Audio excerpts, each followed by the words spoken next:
Hello, everyone. I'm Natasha Fatah. Welcome to our CBC News special presentation on the Iran protests. For months, we've been bringing you stories about this powerful moment in Iran's history. Now we are going to review some of those stories and also look to Iran's future. Let's go, come on. To give you a sense of how this latest wave of protests began, we need to go back to 1979.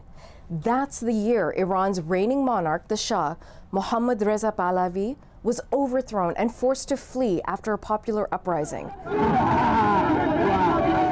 This was supposed to be a people's revolution. The groups taking part in that revolution included students, communists, leftists, and many other opposition groups. But in the end, it was the Islamists, led by Ayatollah Ruhollah Khomeini, that seized power and gradually purged all the other groups, often by executing them. And that's how the Islamic Republic of Iran was born, with Khomeini as its unelected supreme leader for life. The Islamic Republic of Iran has had a bloody history. The U.S. State Department considers it the world's biggest sponsor of terrorism, and it is among the world's top countries where executions happen. But despite that danger, the threat of imprisonment, torture, rape, and even death, the spirit of resistance has always remained. There have been a number of uprisings right through the 4 decades of the Islamic Republic. 2010's Green Movement, where protesters filled the streets against the re-election of then-President Mahmoud Ahmadinejad. The bloody November of 2019, when 1,500 people were killed by regime forces. But even then, nothing prepared Iran or even the world for the spark that was the death of a young Kurdish woman. 22-year-old Mahsa Amini. Mahsa Amini. Mahsa Amini. Mahsa Amini. The 22-year-old student who died in September of last year while in the custody of the country's morality police. And her crime? A few strands of her hair were visible from her hijab. And that tiny spark that was Mahsa's life and death turned into an inferno. The people had had enough.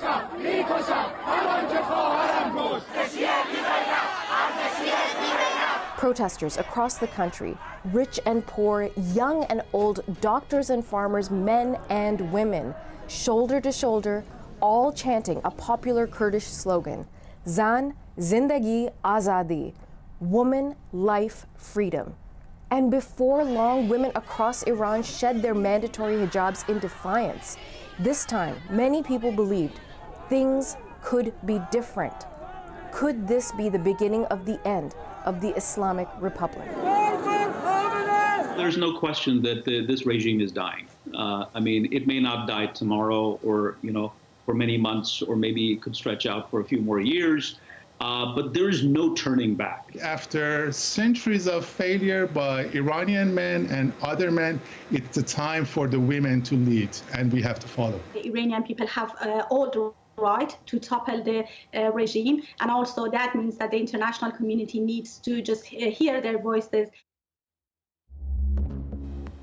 These protests have removed historic divides, uniting ethnic minorities like the Baluch in the southeast and the Kurds in the northwest with the Persian majority, all calling for the same thing, the end to the Islamic Republic.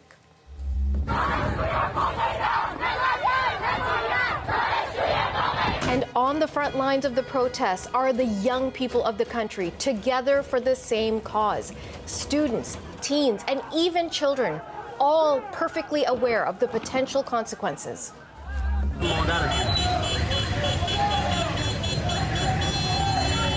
They knew the regime's response would be brutal, but they were willing to die for this cause, like 16-year-old Nika Shakarami. And these are the latest figures from human rights activists inside Iran since Mahsa Amini's death in September. Close to 20,000 Iranians have been arrested. Among those still behind bars are 2 journalists who covered Mahsa Amini's death. 527 protesters have been killed, including 71 children.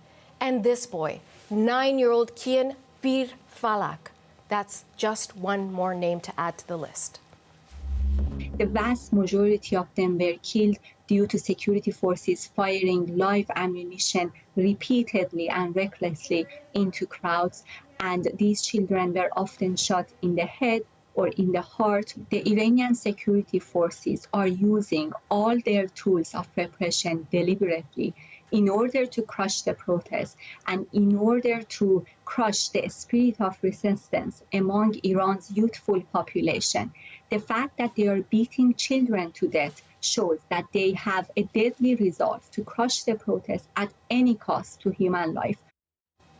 There are countless injuries, some serious and others life-threatening, from shotgun pellets lodged deep inside the protesters' bodies to shots intentionally into the eyes of those who are out on the streets. Some have lost their vision in one or both eyes as a result.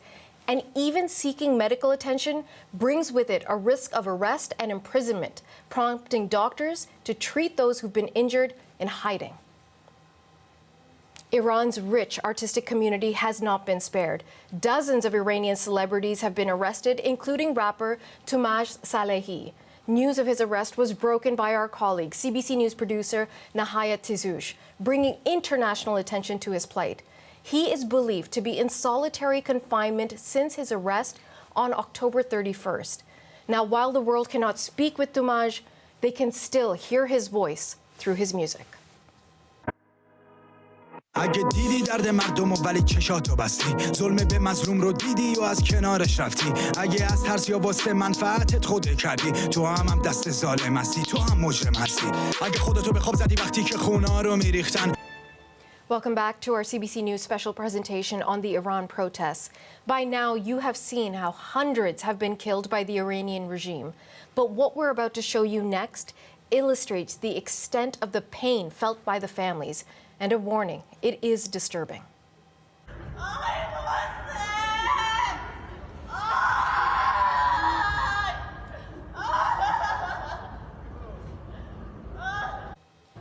That sound sent chills down spines across Iran and around the world. What you saw there was the mother of 22-year-old Mohsen Shekari. Upon hearing the news that her son had been killed, he became the first protester to be executed after Mahsa Amini's death. When you hear that, it sends chills down so many people's spines. And I just wonder, that's one mother in one street in one video. How many mothers and children are screaming like that across Iran right now? Yeah, I mean...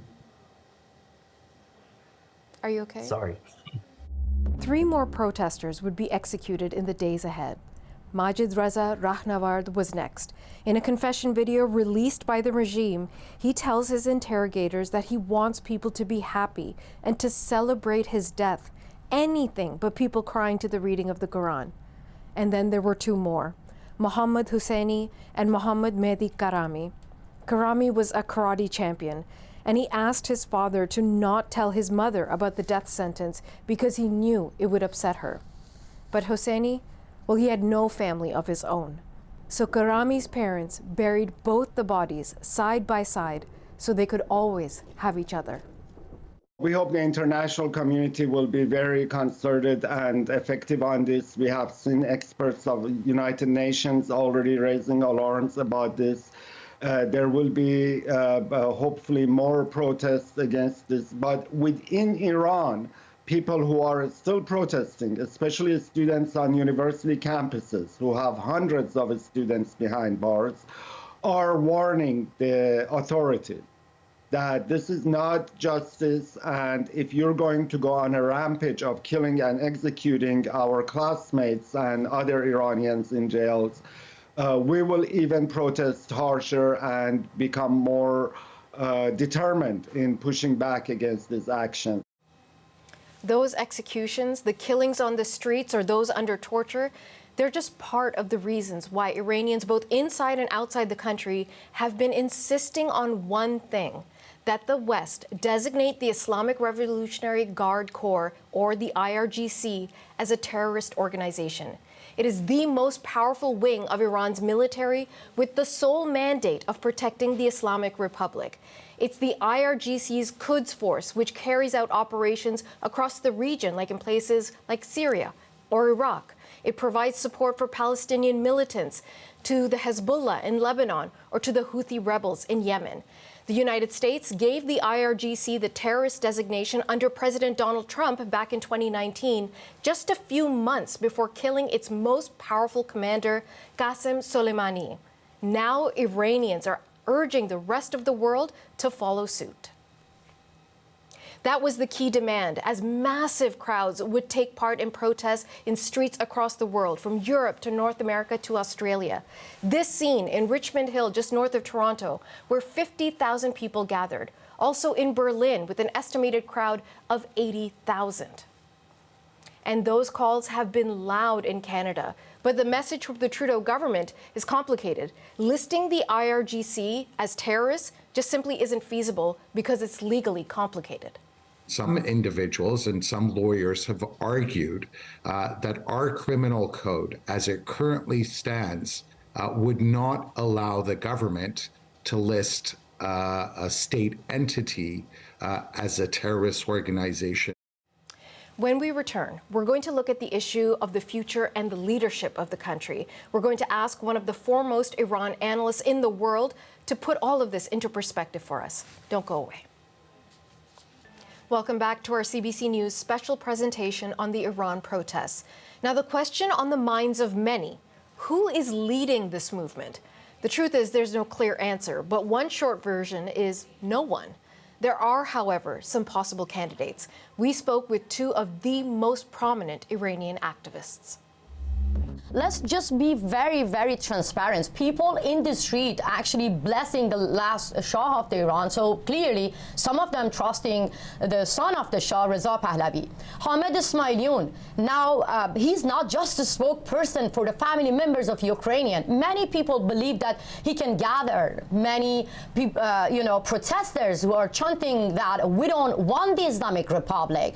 At the same time, this is the first time that we see sense of unity among athletes, well-known athletes inside Iran, saying that we're going to quit our job no longer. We don't want to be part of the propaganda tool of the Islamic Republic. And that is why Ali Karimi can represent them. Many actresses in Iran removing their hijab, saying that we don't want to be part of this propaganda tool. That's why Nazanin and Golshifteh exactly can represent those actresses. Right now, many of them are in prison. There's been a shift again because of the bravery of the Iranian people. I think they're understanding that they need to shift how they view the Islamic Republic and its leadership.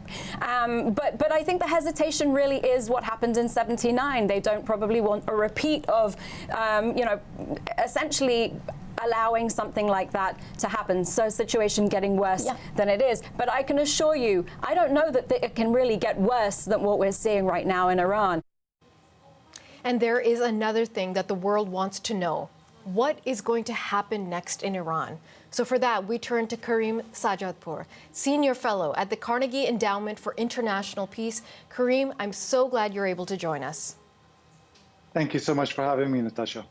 Karim, let's begin with that idea of leadership. Where do things go from here? Who needs to sort of bring the entire group and the movement together? I think it's clear, Natasha, this isn't a movement with a single leader like Nelson Mandela was against the apartheid movement in South Africa.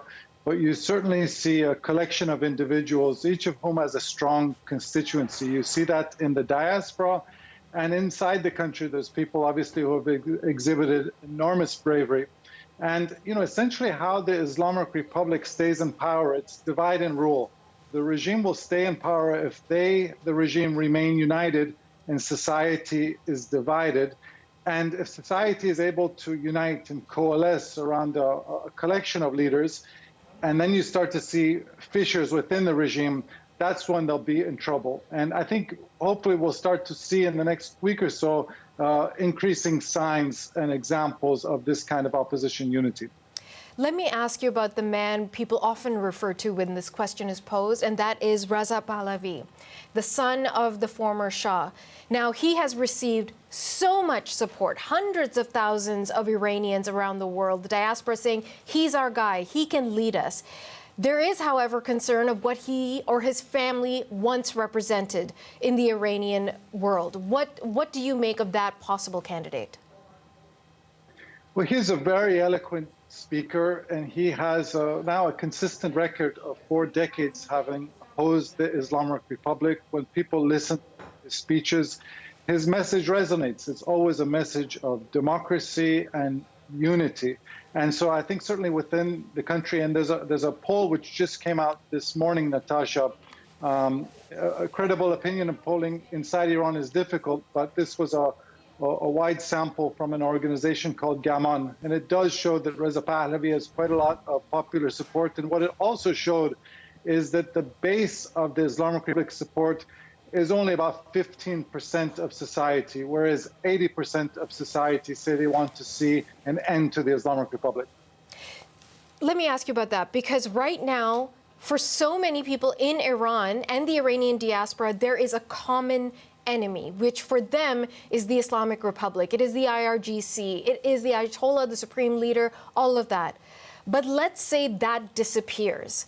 What happens to that sense of unity? Because we have heard from some, not many, but some from ethnic minority communities, religious minority communities who say they worry that they will again now feel suppression from the Persian majority.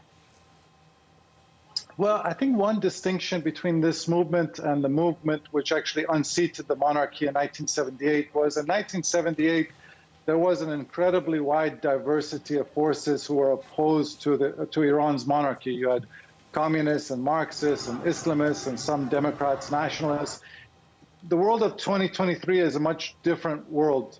This is a movement which is not at all ideological. The song from Shervin, I think, best reflects, to the extent there's a manifesto of this movement, it's Shervin's song Baroya, which is really a movement for a normal life. And so I would argue that on one hand, you don't have a single individual driving this opposition bus, but at the same time, when you talk to the collection of individuals about their vision for the future of the country, I think everyone has a common destination, which is a country which is a secular democracy and a cosmopolitan democracy, one which really celebrates the diversity of Iran. So, I also have a lot of interactions with folks from, whether it's the Kurdish community, Baha'i community, Baluch community, and I think universally, they're far more hopeful about the opposition's vision for Iran than certainly the Islamic Republic's existing vision for Iran.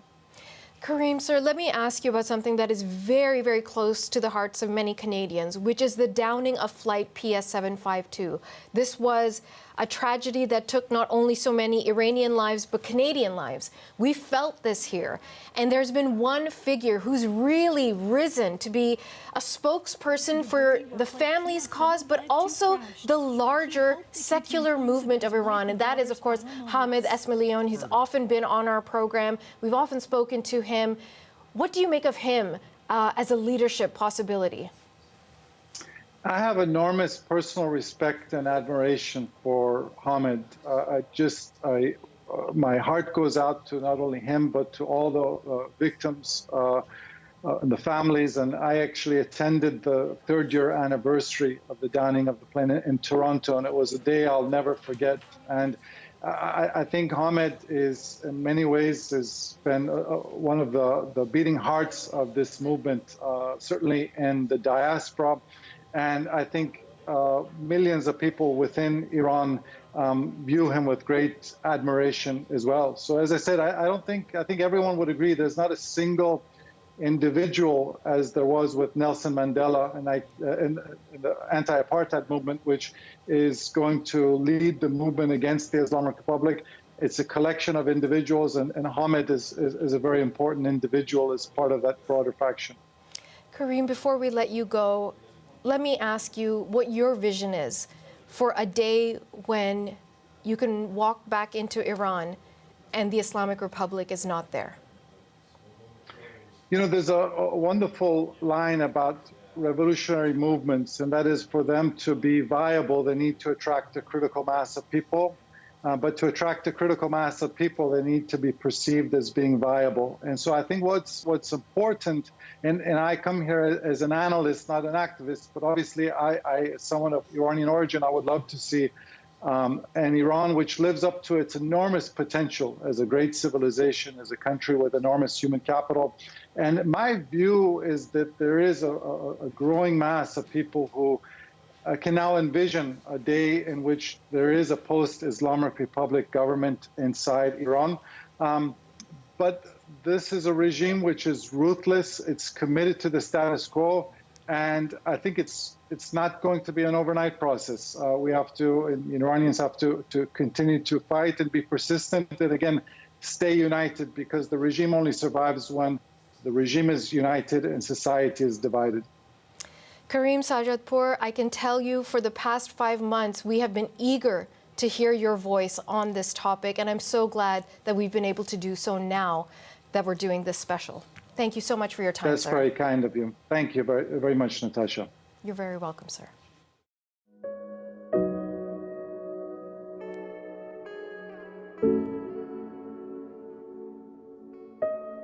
برای توی کوچه رقصیدن، برای ترسیدن به وقت بوسیدن، برای خواهرم، خواهرت، خواهرامون، برای تغییر مغزها که پوسیدن، برای شرمندگی، برای بیپولی، برای حسرت یک زندگی معمولی، برای کودک زباله‌گرد و آرزوهاش، برای این اقتصاد دستوری، برای این هوای آلوده، برای ولیعصر و درختای فرسوده، برای پیروز و احتمال انقراضش، برای سگهای بیگناه ممنوعه، برای گریه های بیوقفه، برای تصویر